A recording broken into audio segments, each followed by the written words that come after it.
Olá a todos, meu nome é Elizabeth Castelon Conquevitz, eu sou médica, neurologista, psiquiatra e professora associada da UFGD. Esse vídeo é para falar sobre o transtorno obsessivo-compulsivo. Eu vou explicar o que ele é, o que o caracteriza e ajudar também a diferenciar daquilo que ele não é, porque às vezes eu posso achar que eu tenho toque e não tenho, ou achar que eu não tenho e tenho. Obviamente que esse vídeo não substitui uma consulta com um psiquiatra, mas ele pode te dar algumas pistas para te fazer pensar, refletir e procurar ajuda o quanto antes, se for o caso. Então, o transtorno obsessivo-compulsivo é uma doença altamente incapacitante, é uma doença séria, grave, e que se caracteriza pelo quê? Então, ele se caracteriza, como o próprio nome diz, pelas obsessões e pelas compulsões. As obsessões são pensamentos intrusivos, ou seja, eles não são desejados, mas eles invadem a minha consciência, eles se repetem, eles ficam martelando a minha cabeça e eu não consigo me livrar desses pensamentos, eu não consigo me distrair. Então, a obsessão se caracteriza por isso, pela repetição. Então, aqui já fica implícita a ideia de que para ser toque é preciso que seja muito intenso, no sentido de me causar muita ansiedade, de ser um tormento, de se associar a sofrimento, e também fica implícita a noção de duração, o tempo que aquilo me toma. Então, não é uma pessoa que arruma um pouco a casa e depois vai cuidar da vida, ou que quer deixar as coisas ali simétricas, ou que lava a mão um pouco mais de vezes por dia. Eu gosto de lavar a mão 3, 4 vezes por dia, ou sei lá, ou eu lavo a mão sempre que eu fiz isso, ou sempre que eu fiz aquilo, eu tenho que lavar minha mão. Isso não é toque. O toque, ele se caracteriza por uma repetição sem sentido, e que é reconhecida pela própria pessoa que não tem sentido. Então, eu vou tentar explicar melhor. Por exemplo, a questão de lavar a mão. Então, uma coisa é falar, olha, eu lavo a mão quando eu levanto, eu lavo a mão depois que eu tomo café, antes de tomar café, e eu lavo a mão tal. Então, eu tenho ali as minhas manias. Isso não é toque. O toque é eu lavar a mão 40 vezes por dia. Então, para ser toque, é preciso que aquele ato, que no caso é uma compulsão, que aquele ato repetitivo, que ele tome uma boa parte do meu tempo, que ele se associe a um sofrimento significativo, que ele se associe a um prejuízo das minhas funções. Quais são as minhas funções? No meu caso, bem, eu sou médica, mas eu também tenho os meus amigos, eu tenho que ver os meus filhos, eu tenho os meus pais, enfim. E eu não consigo dar conta de tudo isso, eu não consigo estudar, eu não consigo trabalhar, porque aquele pensamento ocupa a minha mente. O que é a obsessão? Como eu falei, ele é um pensamento intrusivo. Então, por exemplo, o meu pensamento pode ser um pensamento de contaminação. Então, eu acho que eu posso me contaminar com germes. Mas esse pensamento de contaminação não é só assim, porque eu fui ao banheiro, eu fui a um banheiro público e aí eu acho que eu podia me contaminar com germes, então eu trago um pouco de álcool aqui pra mim e eu lavo a minha mão. Isso não é toque. O toque é eu achar que eu posso me contaminar, então todas as vezes que eu tocar em uma cadeira ou que eu tocar numa mesa, enfim, eu tenho que lavar minha mão. E aí a grande característica do toque, da obsessão, é a dúvida. Será que eu lavei a minha mão de uma forma adequada? Então eu vou lá e eu lavo de novo. Não, mas será que eu lavei a ponta das minhas unhas? Aí eu duvido de novo, eu vou lá e lavo de novo. Então eu entro num ciclo repetitivo onde eu faço e aí vem a dúvida de novo. Aí eu faço de novo e volta a dúvida. Será que eu fechei, que eu desliguei o gás nessa dúvida de eu ficar conferindo? Mas será que eu realmente prestei atenção? Será que eu fechei até o último limite que era para ter fechado? Então é como se fosse uma voz, um espírito do mal que fica martelando na minha cabeça sempre a dúvida em relação ao que eu fiz ou não. Toque tem muito a ver com dúvida. Eu ter feito e eu não consigo encerrar. Eu não consigo dar aquilo por encerrado, por completo. Por exemplo, se eu tenho um toque, eu vou fazer um outro filme sobre isso, falando sobre toque, a questão sexual. Será que eu sou gay? Será que no caso meu, né? Será que eu sou lésbica? Será que eu gosto de homem? Será que eu gosto de mulher? Não, mas parece que eu gostei de uma mulher, parece que eu olhei para uma mulher. O toque, ele fica te repetindo aquela dúvida e você fica tentando fornecer comprovações do contrário e discutindo com você mesma. Ou no caso de lavar a mão, não, mas eu lavei a minha mão. Não, mas será que você lavou e lavou essa parte aqui também? Ou será que você lavou com sabão? Quanto tempo você deixou? E aí você vai lá e repete. E você fica repetindo o ritual. Ou, por exemplo, eu ordenei um toque de simetria. Mas será que está realmente simétrico? Ou um toque, por exemplo, que eu tenho que falar, eu tenho que ter certeza de que eu falei exatamente a verdade. Será que eu menti? E o toque, ele cria, a tua mente trabalhando contra você, no sentido de criar argumentos contra aquilo que você acabou de fazer.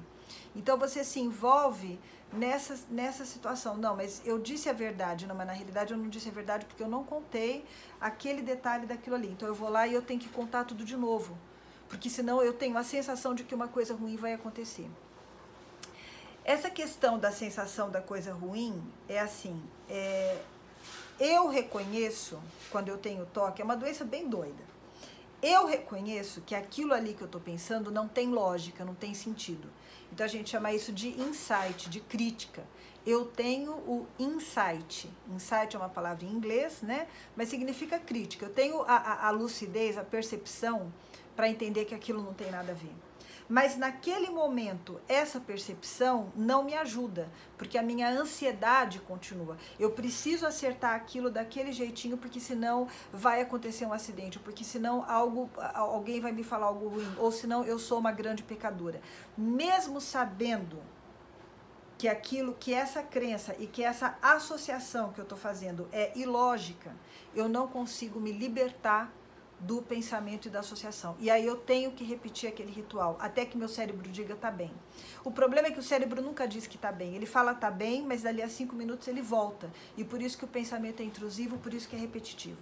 Então assim, o toque não é simplesmente ter mania de arrumação, ou mania de simetria, ou mania de limpeza, ou medo de contaminação, não. O toque, ele se caracteriza por um pensamento que é repetitivo, que gera dúvida, que briga contra você, contra as suas evidências e que não te liberta. Você fica preso àqueles pensamentos e aos atos que você repete para reduzir a ansiedade causada por esses pensamentos. Mas na realidade você não consegue reduzir. As compulsões, os atos para reduzir a dúvida, eles na realidade aumentam. Porque quando você fez, eu lavei minha mão. Não, mas você não prestou tanta atenção, talvez você não tenha lavado aquele dedo. E aí volta a dúvida e você volta a repetir aquele ato. Então isso é toque. O toque acomete uma boa porcentagem da população. O risco de ter toque durante a vida é de 2 a 3%, é bem alto. Ele acomete ambos os sexos, homens e mulheres. É uma doença que começa muitas vezes na adolescência, mas pode começar também na infância. Então é muito importante observar a criança. Eu quero fazer um filme também sobre isso, criança com toque, porque a criança tem algumas características particulares. O toque se associa muito à depressão, porque é um inferno viver com isso. Então ele se associa ao humor deprimido, ele se associa a outros transtornos de ansiedade, fobia, pânico, ansiedade generalizada. E ele pode se associar também ao autismo, transtorno de Tourette. Então, é muito comum você ter toque no contexto de outras comorbidades. Por isso que é importante, sim, procurar um psiquiatra. Porque muitas vezes a pessoa tem o toque, mas tem também ansiedade, ou tem também depressão, ou tem abuso de substância, álcool ou outras drogas. Tem também transtorno histórico de trauma, às vezes tem também o transtorno de estresse pós-traumático. Eu sei que é meio assustador, assim, eu estar jogando tudo desse jeito. Mas, de fato, o toque, 90% dos casos, 90% das pessoas que têm toque, elas vão ter também um outro diagnóstico psiquiátrico. Então, é realmente importante procurar ajuda e vir. Então, o que eu tentei falar? Eu tentei explicar o que ele é e o que ele não é. O que o toque é, o que o toque não é. Eu falei que é frequente. Então, é uma coisa que é importante isso, porque se você está tendo esse sintoma, você precisa entender que você não está sozinho. E ele se associa a outras doenças psiquiátricas e ele causa muito sofrimento, chegando a aumentar o risco de suicídio. Então, um número relevante de pessoas com toque tem ideação suicida e muitas pessoas chegam a tentar suicídio por causa do toque.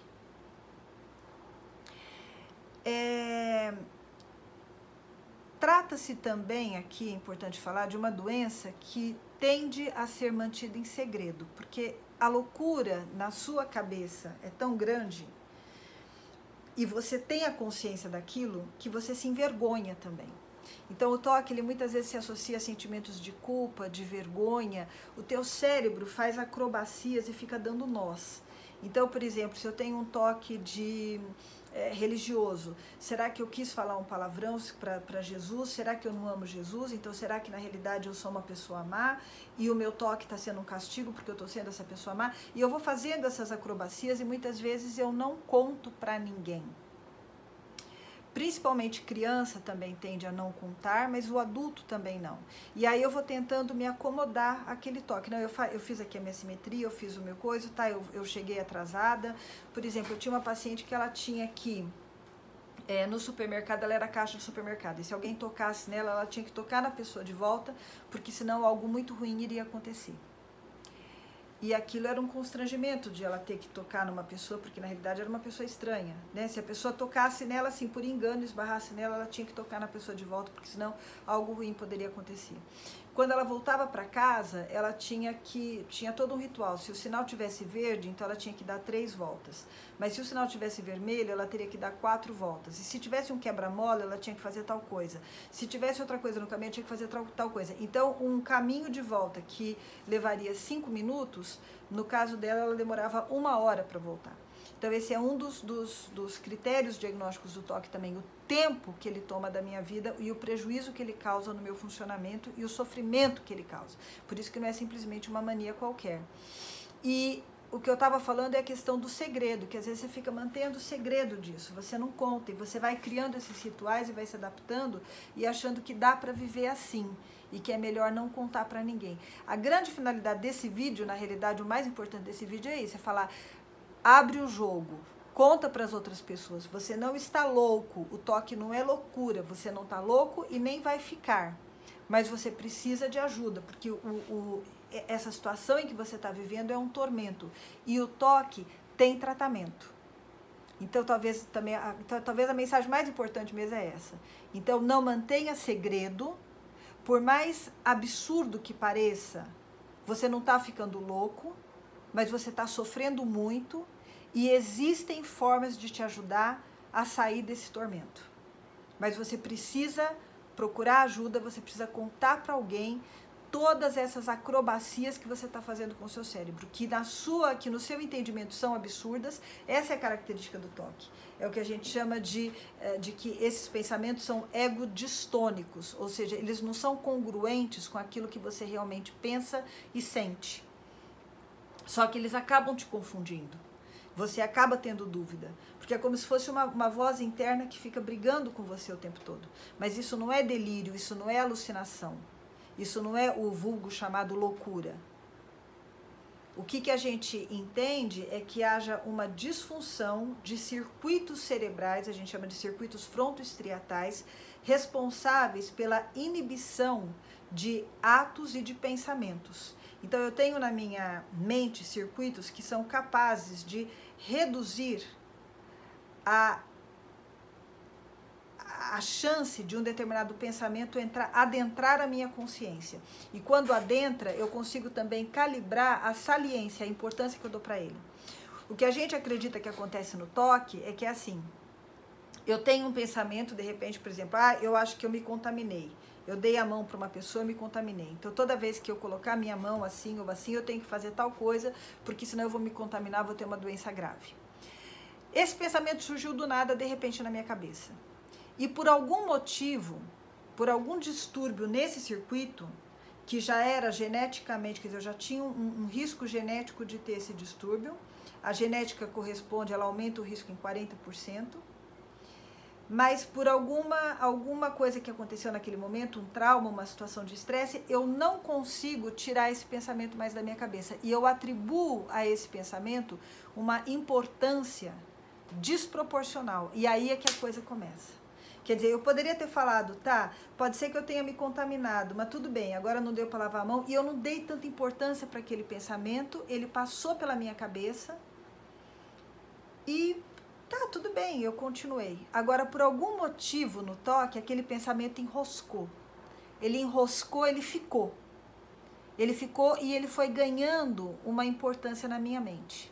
E aí eu não consigo mais me libertar. E aí eu começo a fazer os rituais e eu começo a dar ouvidos para ele.